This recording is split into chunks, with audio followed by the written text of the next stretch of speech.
Malawi, le nouveau président Lazarus Chakwera a nommé ce lundi, dès le lendemain de sa prestation de serment, une première série de ministres de son gouvernement. Le point dans cette édition. Au Mali, le parti de Soumaïla Cissé, chef de l'opposition parlementaire enlevé il y a près de 100 jours, a pressé le président malien Ibrahim Boubacar Keïta de s'expliquer sur le sort de son leader. Et puis au Niger, des frustrés des partis aussi bien de la majorité que de l'opposition et des acteurs de la société civile se mobilisent à 6 mois des élections générales. Ils appellent le peuple à sanctionner le parti au pouvoir et ses alliés. Voilà pour les titres. Bonsoir à tous. Au Malawi, les choses vont vite, très vite, depuis la proclamation de la victoire à la présidentielle du chef de l'opposition. Le nouveau président malawite Lazarus Chakwera a nommé ce lundi, dès le lendemain de sa prestation de serment, une première série de ministres de son gouvernement, dont celui en charge du portefeuille des finances. Les détails. Le nouveau président malawite Lazarus Chakwera n'a pas perdu de temps depuis l'annonce de sa victoire par la commission électorale. Dès le lendemain de sa prestation de serment, une première série de ministres de son gouvernement a été dévoilée. Dans un communiqué, il a annoncé ce lundi avoir nommé son vice-président Solos Chilima, ministre en charge de la planification économique, du développement et des réformes du secteur public. Il a également confié le ministère des Finances à Félix Molossou, jusque-là patron de la principale compagnie d'assurance du pays, et celui de la justice à Modekaï Msiska, l'avocat qui a défendu ses intérêts lors de la procédure en annulation du scrutin de 2019. Le portefeuille de la sécurité nationale a été attribué à Chikoza Silongwe, l'avocat du vice-président Solos Chilima, devant la Cour constitutionnelle. Lors de sa prestation de serment dimanche, Lazarus Chakwera, qui a fait campagne en dénonçant l'échec économique et la corruption du régime de son prédécesseur, a appelé à l'unité du pays et promis un gouvernement au service de la population. Chef de l'opposition, Lazarus Chakwera a remporté l'élection présidentielle du 23 juin dernier face au président sortant Peter Mutharika. Ce dernier a dénoncé des irrégularités lors du scrutin, mais n'a pas indiqué s'il comptait solliciter son annulation. Au Burundi, le premier gouvernement du nouveau président Evariste Ndayishimiye a été annoncé. Une équipe resserrée de 15 membres est dominée par les tenants de la ligne dure du régime. Outre la nomination d'Alain Guillaume Bouilloni au poste de Premier ministre qui avait déjà donné le ton, un autre faucon fait son entrée au gouvernement comme ministre de l'Intérieur et de la Sécurité publique. Il s'agit du commissaire de police-chef Gervais Ndira Kobuka qui dirigeait jusqu'à présent le très redouté service national de renseignement accusé d'être au cœur du système répressif burundais. Par ailleurs, l'ambassadeur Albert Shingiro, représentant permanent du Burundi auprès des Nations Unies, depuis 5 ans devient le nouveau ministre des Affaires étrangères. Au Mali, le parti de Soumaïla Cissé, chef de l'opposition parlementaire enlevé il y a près de 100 jours, a pressé le président malien Ibrahim Boubacar Keïta de s'expliquer sur le sort de son leader. L'opposant a été kidnappé le 25 mars dernier alors qu'il était en campagne pour les législatives dans la région de Tombouctou, dans le nord-ouest du pays.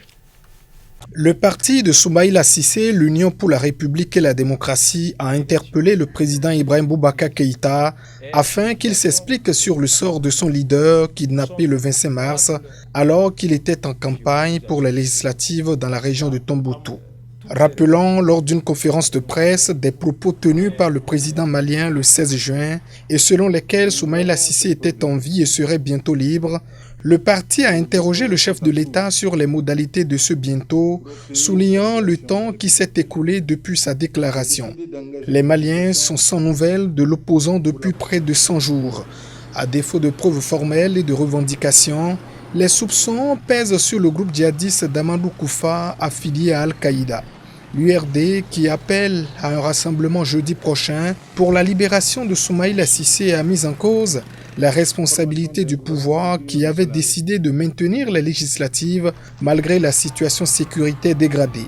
L'incapacité à obtenir jusque-là la libération de Soumaïla Cissé était déjà l'un des griefs de la contestation à laquelle le président malien est confronté depuis les dernières législatives. Le sort du chef de l'opposition figurait parmi les préoccupations de dizaines de milliers de manifestants qui sont descendus dans la rue à 2 reprises en ce mois de juin pour réclamer la démission du président. Au Niger, Salou Djibo, l'ex-chef de la junte militaire qui a dirigé une transition à l'issue d'un coup d'État en 2010, a été choisi par son parti pour briguer la magistrature suprême. Le premier tour des élections présidentielles au Niger, couplé aux législatives, est fixé au 27 décembre prochain. Le général Salou Djibo, qui a pris sa retraite de l'armée en 2019, a été investi ce dimanche candidat du parti Paix, Justice, Progrès à la présidentielle de 2020. C'est avec humilité que j'ai accepté de porter les couleurs de notre parti en tant que candidat à l'élection présidentielle, a déclaré le général Salou Djibo. C'était lors d'une cérémonie d'investiture devant quelques 5000 personnes au Palais des Sports de Niamey. Salou Djibo, 55 ans, a dirigé la junte militaire qui a renversé le 18 février 2010 le président Mahamadou Tandja. Celui-ci avait modifié la constitution afin de rester au pouvoir au-delà de ses 2 mandats légaux. Salou Djibo s'était retiré de la scène politique nigérienne après avoir remis les charges présidentielles à l'actuel président Mahamadou Issoufou, élu en 2011 puis réélu en 2016. D'ailleurs, en fin de mandat, le président Issoufou n'est pas dans la course conformément à la constitution nigérienne qui limite le mandat à 5 ans renouvelable une seule fois. Le Parti nigérien pour la démocratie et le socialisme du président Issoufou a investi en mars le ministre de l'Intérieur Mohamed Bazoum, homme clé du régime. L'opposant Ama Amadou, qui a récemment bénéficié de la grâce présidentielle alors qu'il purgeait une peine de 12 mois de prison pour un trafic de bébés, a été désigné candidat à la présidentielle par le mouvement démocratique nigérien. Toutefois, cette condamnation qu'il qualifie de politique pourrait invalider sa candidature. Le premier tour de la présidentielle au Niger, couplé aux législatives, est fixé au 27 décembre prochain. Mais avant, des élections municipales et régionales doivent se tenir le 1er novembre, selon le chronogramme de la Commission électorale nationale indépendante. Restons au Niger où des frustrés, des exclus des partis politiques aussi bien de la majorité que de l'opposition ainsi que des acteurs de la société civile se mobilisent pour une alternance au pouvoir. À 6 mois des élections générales, ils appellent le peuple à sanctionner le parti au pouvoir et ses alliés. Le collectif exige par ailleurs justice dans le dossier de détournement au ministère de la Défense. On écoute. Nous, citoyens, ici d'horizons divers, profondément préoccupés par la préservation et la consolidation de l'indépendance et de la souveraineté de notre pays, attachés à l'unité et à la cohésion du peuple souverain, résolus à contribuer à un retour rapide de la paix, déterminés à promouvoir les valeurs essentielles de la République, décidés et engagés à nous consacrer sans relâche à la réalisation de cet idéal républicain, lançons cet appel citoyen à tous les Nigériennes et à tous les Nigériens, sans distinction aucune, et à toutes les forces vives de la nation, à se dresser comme un seul homme pour exiger un traitement judiciaire correct du scandale du détournement des fonds au ministère de la Défense nationale, exiger le strict respect de l'indépendance de la justice et de la séparation des pouvoirs tel que proclamé par la Constitution, exiger l'abrogation des lois liberticides sur la cybercriminalité et le secret de communication afin de préserver les libertés d'opinion, d'expression et de manifestation conquises de haute lutte. Exiger le départ de toutes les forces étrangères stationnées sur notre territoire. Défendre résolument la souveraineté et la stabilité de notre pays et empêcher qu'il ne tombe entre les mains des forces obscurantistes, des narcotrafiquants et autres alliés locaux de l'impérialisme international. Crise au sommet de l'État en République démocratique du Congo. Le Premier ministre Sylvestre Ilunga a fait part de son indignation au président Félix Tshisekedi. Ceci après la brève arrestation arbitraire samedi soir du ministre de la Justice. Des précisions à travers cet élément. Les membres du gouvernement ont exprimé leur indignation pour l'humiliation subie par leurs collègues et condamnent cette arrestation arbitraire en violation des règles élémentaires de l'état de droit. C'est ce que l'on peut retenir de la déclaration des services du Premier ministre Sylvestre Ilunga datée de samedi. Le Premier ministre demande au chef de l'État de saisir le Conseil supérieur de la magistrature pour l'ouverture d'une action disciplinaire envers les magistrats qui ont participé à cette arrestation. Il lui demande aussi de garantir le secret des délibérations du Conseil des ministres. L'arrestation du ministre de la Justice, Célestin Tundaya Kassende, a eu lieu au lendemain d'un incident au Conseil des ministres.